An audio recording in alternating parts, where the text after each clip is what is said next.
माझ्या शरीरात गोड पदार्थांचे प्रमाण नियंत्रित करणारे एक महत्त्वाचे हार्मोन आहे, ज्याला इन्सुलिन म्हणतात. जेव्हा आपण काही खातो, तेव्हा आमच्या रक्तात साखरेचे प्रमाण वाढते.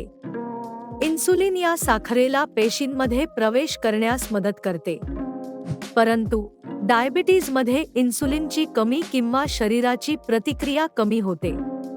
या स्थितीत रक्तातील साखरेचे प्रमाण वाढते, ज्यामुळे विविध आरोग्य समस्या निर्माण होऊ शकतात. उदाहरणार्थ, दीर्घकालीन उच्च साखरेमुळे हृदय, किडनी आणि डोळ्यांवर परिणाम होतो.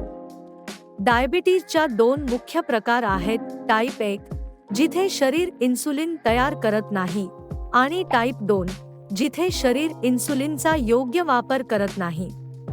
योग्य आहार, नियमित व्यायाम आणि डॉक्टरांच्या सल्ल्यानुसार औषधं घेणे हे या स्थितीवर नियंत्रण ठेवण्यासाठी महत्त्वाचे आहे. आपल्या जीवनशैलीत थोडे बदल करून आपण डायबिटीजच्या प्रभावाला कमी करू शकतो. त्यामुळे आपल्या आरोग्याची काळजी घेणे अत्यंत आवश्यक आहे.